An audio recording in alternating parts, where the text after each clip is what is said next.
Okay, hi, I'm Coach Michael Rivers. I'm heading into my 13th season at Central High School.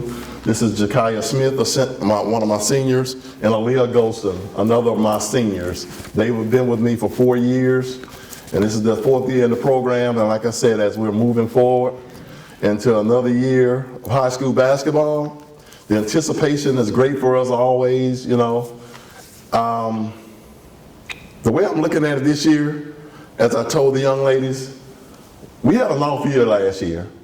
We finished the year with 21 wins and 9 losses, but that was a down year for us. Never in the program history have we won 21 games and lost 9.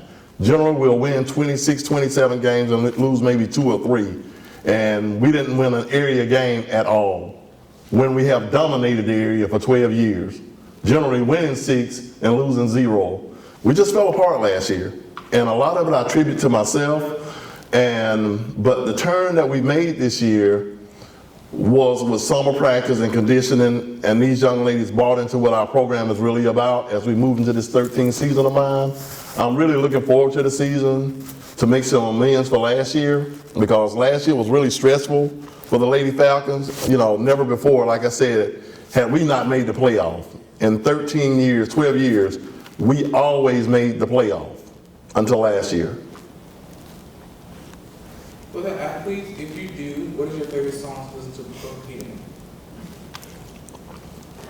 I like to dig into some old school before I play, or like Lil Baby or something. I don't just necessarily have a song.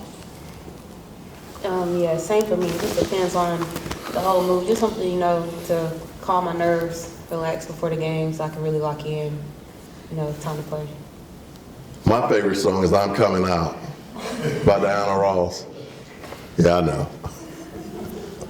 Athletes, what are your individual and team goals for this season? My goal for myself this year is to improve on my certain skills that I know I have to improve on, and to build my team up and make sure that we get to where we gotta go. My individual goals are to really, in the game, be showing what I work on in practice all the time. I can work on stuff in practice, but over the past 3 years, I haven't really shown what I'm actually capable of in the game. So that's my goal. Team goals, work as a team, you know, be there for each other, and the rest will take care of itself. Athletes, what is the best part about competing as a student athlete? I'd say the community around us, like having the fans and stuff, like while we're winning and stuff, they cheer us up.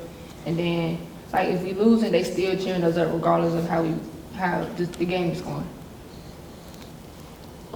Same for me. Having a big support system is real good. The fans, your teammates, it's just like a family away from home.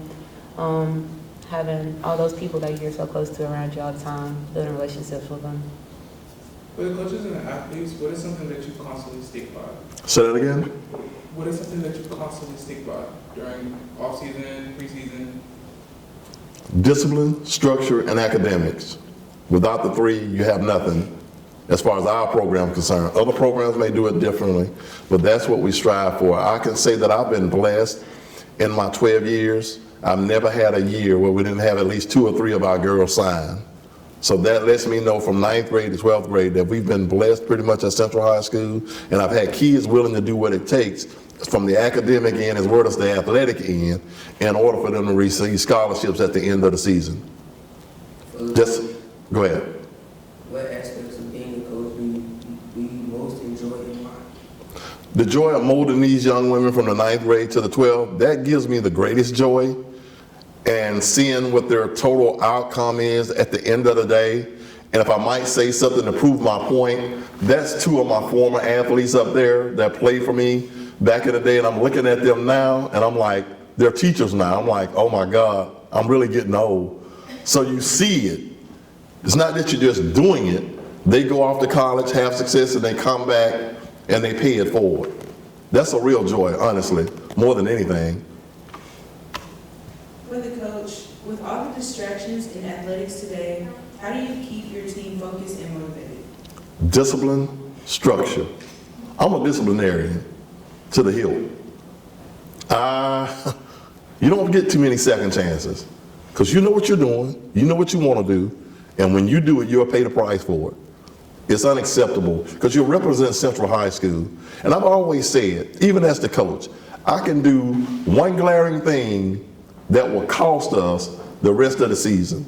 You've always got to be on your P's and Q's as an athlete, and when you're representing your school, you have to be on a representation mode that's significant for the whole body, not just you as an individual. For the coach, what are some keys to keeping a successful team?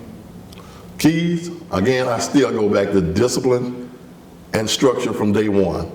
You can never shy away from that. And you have to have kids that buy into what you're doing. You have to have young ladies that are willing to buy into the program. They sell it themselves. A lot of things I don't have to deal with at practice because they handle it as the senior class and telling the 9th and 10th grade, okay, this is what we do here at Central. We don't do that. We don't do this. They constantly mold them and guide them themselves sometimes. So they're like coaches within coaches, like an extension of me. For the athletes, what are some of the important life lessons you learned from athletics? Some life lessons? There's no iron team. For me, it would really just be like, if you want something, you gotta put in the work to get it. For the athletes, how do you manage your athletic and academic responsibilities and your outside activities? I just get my schoolwork done first and then go to practice, and then after practice, I go do some more work. That's really about it. Yeah. Like Coach said, we're student athletes first, so student comes first. Grades are always important. If you're not getting your grades, then you're definitely not going to be on the team trying to do something. So you need to have your grades together so you can actually be there for your team and put in the work. For the athletes, how would your team members and coaches describe you? A go-getter.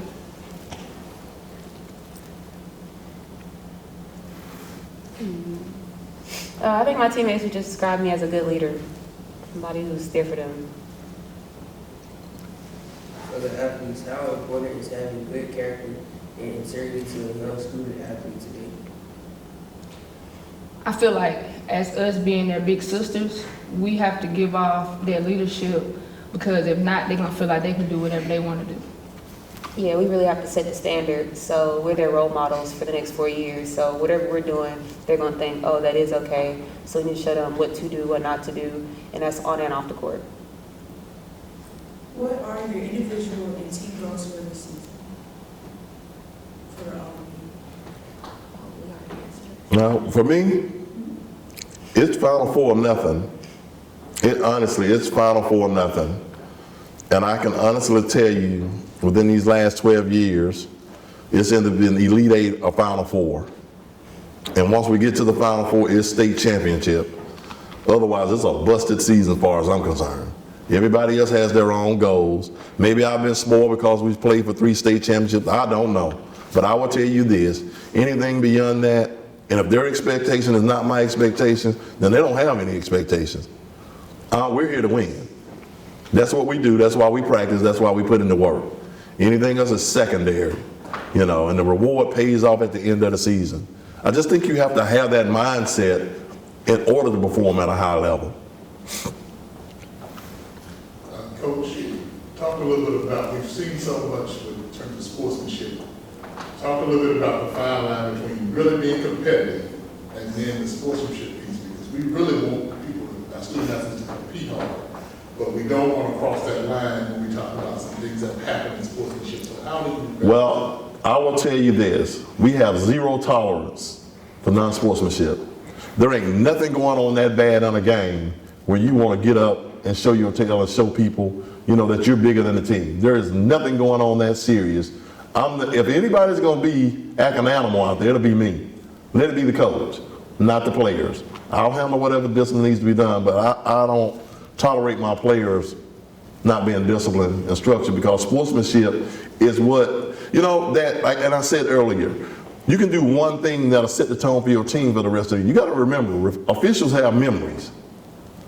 And when you're dealing with officials, it's best that you be on your best behavior, so when they do see you the next go round, they have a good thought versus a bad thought. And so being non-compliant and not showing good sportsmanship, that's not what we do here in Tuscaloosa City. That's not part of the program. You've got to show good sportsmanship, even like I always tell my girls, when we lose a game, we jump up and go shake hands. We don't have the mug face, the ugly look like, okay, it's the end of the world. I always tell them, go get a cookie. We get a cookie, we'll smile. And my last question is to you and the young ladies. In all sports, sometimes you're in the zone where you can just, everything is just happening. What happens when you're not in that zone? So how do you get your shots just aren't falling, things just aren't going well? How do you kind of get them refocused? And then young ladies, how do you guys kind of get refocused when things just aren't going your way? I'll let them answer that first if you don't mind, because I want to see if they've been paying attention. When everything else is going awry for us, what's the one thing we can do? Play what? Defense, because defense is just hustle. Hustling, you want to go get that ball from that person. You want them to stop from scoring. Hustle beats talent. And if you're not making your shots, you may be having an off game on offense, but you can never have an off game on defense. You can always hustle and go after the ball. And let me not say that.